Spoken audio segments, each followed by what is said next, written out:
If you're a highly sensitive or heart-centered coach and sales conversations feel awful, then you're absolutely not alone. On today's episode of the Wholehearted Business Show, we're going to talk about how you can have better sales conversations that feel really good to you and still book clients. Let's dive in.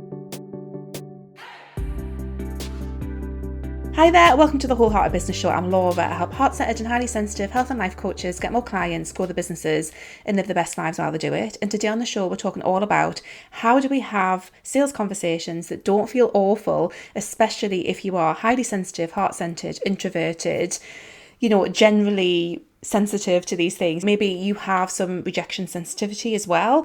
All of those things can come into making the traditional way of running sales calls feel quite awful, basically.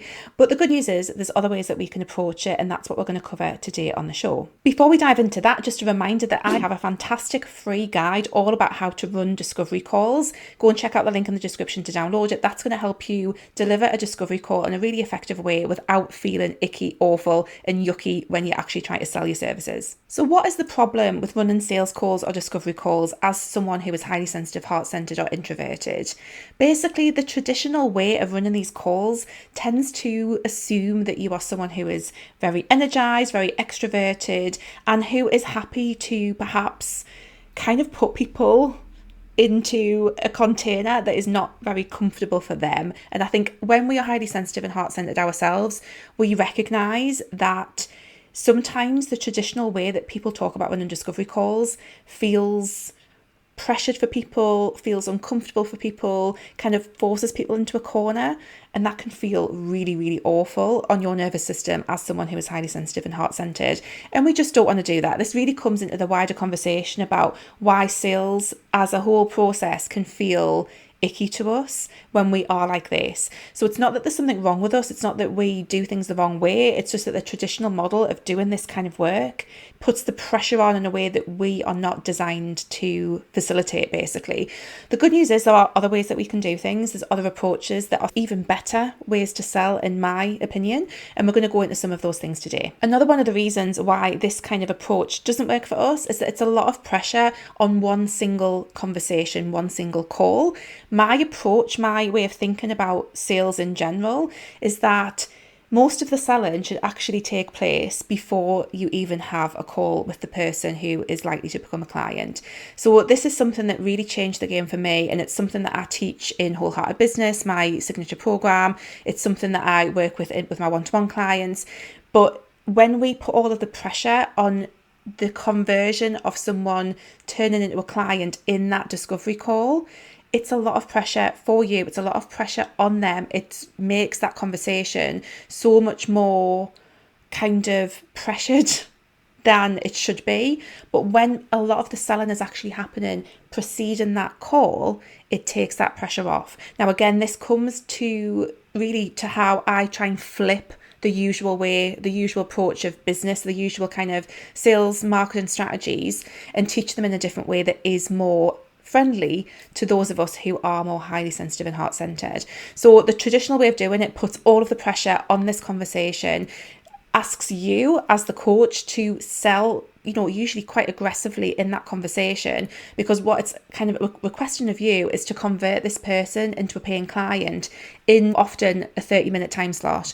And that's a lot of pressure. So we're going to do things a little bit differently. So the first thing that we're going to do in our business when it comes to sales conversations is we are not going to see the sales conversation as the only way that we sell.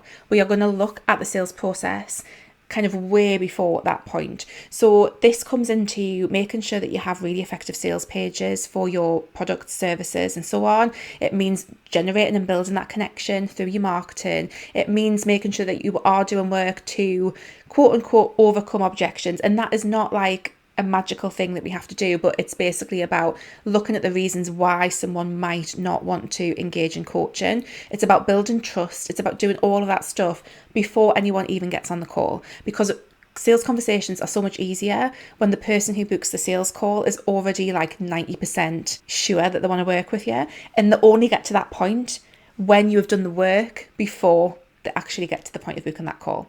So that's a big part of my philosophy, is how do we actually do all of that stuff before, so that when people do book calls, they are already, in the space where they are pretty much ready to go, because we're giving them the information, we're building the connection, we're helping them see the value in what it is that we're doing way before we get into that call. Obviously, that process takes time, and this is why I'm always really realistic with people who work with me, is that this is something that is going to take time to build up if you want to do sales in this way. But when you are highly sensitive and heart-centered, this method of approaching sales is so much more sustainable, because putting all that pressure into sales calls, it can burn you out if you are more highly sensitive. So it does take time to build this up. It does take time to run this through and to get people through this process where it's actually working, but it is so worth the effort and so worth the time. Again, I teach this in Wholehearted Business. Do go and check that out and get on the wait list now, because that's where we cover all of this stuff. The next thing that we can do is we can take the pressure off by reframing what a discovery call is. A discovery call doesn't have to be this place where you have to get someone to convert to be a client in that 30-minute slot. They don't have to sign on the dotted line in that call. It is just a conversation. It is just a conversation, and it's an invitation to talk about your work and how you can support someone.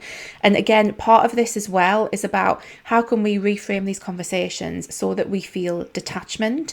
And again, I've talked about this before on the show, about this energy of detachment in our businesses. This is not that we don't care about getting this client. This is not that we're not invested in wanting to work with this person, but it means that we are sitting in the energy of knowing that we will be okay no matter what happens. And when you can sit in that energy and really thoroughly inhabit that energy, it completely takes the pressure off. You're not performing a sales conversation. You're having a natural chat with someone. And I mean, really, these are what my discovery calls are like. And sometimes I've thought, am I actually doing these wrong because these are so chilled? And it really is just having a conversation about, this is how I work with someone, this is the kind of results that we tend to get, this is what I think about you and your situation, how we would work together. Is that something that you're interested in? It is just a conversation. And because I can sit in that energy of detachment, it never feels pressured. I never think that anyone who's on the other side of the Zoom screen feels pressured either. It really is just that conversation to help people better understand the ways that I work. Again, because a lot of the selling, a lot of the kind of helping people to understand how this is going to benefit them has already been done. So that allows me to be in discovery calls in a very natural, conversational, detached, but still, invested energy. That's not to say that your discovery calls should not also be selling. And again, something that some coaches get stuck on is that they deliver their discovery calls like an actual coaching conversation. And yes, it can be like that. That's absolutely fine. But if you don't leave enough space for you to actually tell the person about a thing, or actually make the request or make the invitation, like I really like framing this as, how can we make an invitation to someone to take the next step? So if you have that conversation, and you're talking about where they're at in their lives, whatever it is that is your niche or area of work, and you can kind of say, I do have a program that supports people around this. Is it okay if I tell you a bit about that? That's literally all you need to say. You just need to kind of segue into that more kind of sales part of the conversation and talk about what that looks like. And the more that you do it, the more comfortable you will get. But that's a really, really simple way. Again, the discovery call kit that you can download for free will take you through how to structure a discovery call in this way. And it will give you scripts, exactly like I've just said, that you can use in those conversations to, first of all, actually ask people for permission or for consent to actively sell in those conversations. And that's a really, really great thing if you are highly sensitive and heart-centered, because you know that you have asked to be able to do that. And I think sometimes consent is very important in these kind of conversations.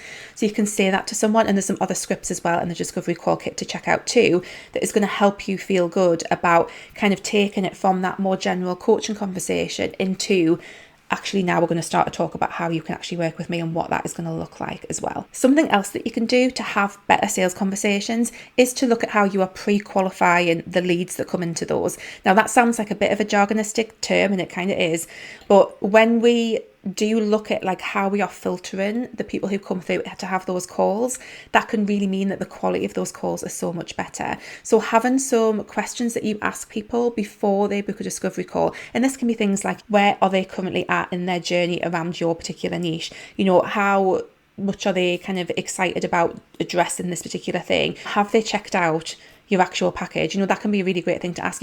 Have you actually looked at how you can work with me? Is that something that you are already interested in? Because there's always going to be times when people book discovery calls and They book them for all sorts of different reasons, none of which is really about them being serious about working with you. And that can be heavy on us when we are highly sensitive and heart-centered. So having some very specific pre-qualification questions before someone books a call can be really, really helpful to know that the people that you're having those conversations with are at least in a state where they would be ready for coaching. And like I say, some questions can simply be like, have you actually looked at how you can work with me? Have you looked at this page where I've got my prices on it, for example? Where is it that you're at in your journey? What is it that you're looking for? How committed are you in making a change in your life? Those kind of questions can really help you sense out and get the right fit people onto the calls in the first place, which is going to help your confidence. Because I think when you do have a discovery call that is not the right fit and doesn't go well, it can kind of knock you. So having those pre-qualification questions in place can be useful. But again, you don't have to have those if you don't need them. If you tend to attract the right fit people anyway, they're not essential. So it's a tool that you can use if you want to tune up the quality of those conversations that you're having. And if you do have a difficult call, if you do have a call where it doesn't go well, if you do have a call where it feels like it's been not great, and I mean, I've had discovery calls and I think it wasn't that recently, I think it was maybe about a year ago, I had a discovery call with a coach and I just did not deliver that call very well. My own energy was really scattered. All sorts of stuff was going on in my personal life and I showed up in that call and I just was not the way that I want to show up. And I had to just forgive myself for that. She didn't sign up to work with me and that was absolutely fine. I just had to forgive myself for the fact that I didn't show up perfectly in that moment. And that was okay. And it just wasn't meant to be with that particular person. But I think sometimes they don't go well and you've got to be able to regulate yourself through that feeling and through that emotion. So I suppose there's two parts to this. It's like, how do you need to regulate yourself before showing up for calls? How can you sit in that energy of detachment? And sometimes it's enough about saying to yourself before you get on a call is, no matter what happens in this call, I am safe. No matter what happens in this call, I am taken care of. No matter what happens in this call, my finances are great and I am safe and supported. And that can just help to anchor you back into a place of detachment. No matter what happens in this call, my business is going to be successful. All of those things can be really helpful and it can just help you anchor into that. If you use other tools like EFT, tapping, use those kind of tools as well. And also after a difficult call, if you need to do something with that energy, you might also journal. I'm a big fan of journaling as a tool for regulation. So you could always journal out your thoughts and feelings about a call after it's happened. And that can also help you kind of spot patterns in yourself and how you're showing up and see ways that you can improve how you have those conversations too. And then when it comes to following up on some of these calls, because that's another place where we can kind of get all of it sticky. And again, it's a great reminder that you don't have to close the deal on the call. And I think when we know that we can follow up with people, that we can give them time and space, and that doesn't mean that they are not going to sign up, but we can give them time and space. We can also support them through that process, because what will happen with some people is that they will have a call, they'll be feeling really positive about working with you, and then they'll go away and all the doubt will creep in. So through following up at sensible regular intervals, you don't have to be following up with people immediately, but following up with people and holding that space for them and kind of saying, this is the point where for a lot of people, after being very enthusiastic about wanting to work with a coach, they can have these doubts, and that is normal. It doesn't mean that you shouldn't go ahead with it. And just actually helping people see the place that they might be after a call's gone on. But following up with someone, I always follow up with someone 3 times after a discovery call if they have been very positive about working together. If they're kind of on the fence, then I would always follow up with just a bit more information so that they have that in written format as well. So there's different ways that you can approach that, and it is just about finding something that feels good to you. I would always give people a few follow-ups. I don't think there's anything problematic about that or anything pushy about that, because people have busy lives, people miss things, and as long as your energy, again, the energy underneath this is so important, and it's about getting that right. If you can nail that, you're pretty much there. So think about those follow-ups as well as part of that conversation. And again, it takes the pressure off you having to close the deal in the call, because you know that you've got this process afterwards. And for a lot of us highly sensitive and heart-centered coaches, having that process already thought out before, so you're not second guessing yourself about what you should do and when, you've got a process that you follow, that takes a lot of the decision making off you and the energy off you. You can just follow the process. And then finally, just a reminder that as someone who is highly sensitive, heart-centered, perhaps introverted, perhaps neurodivergent as well, sometimes selling via an email, via the written word, via a video, via a voice note is a lot easier. Go easy on yourself if that is you. Again, what you can do in any of these situations is you can send people information before the call. You can send people information after the call. You can send them a video sales letter where you do a little video with some written information so they have that to hand. You can use these tools. They don't make you bad at sales if you need to use some of these other things as well as having the conversation with someone, because sometimes we can get to the point and we can communicate what we need to communicate much more effectively via a written email, via a video sales letter, via, a audio voice note, than we can in the situation where we're actually sat across from someone on Zoom. We can actually do that. So it's okay if you need to use those tools as well.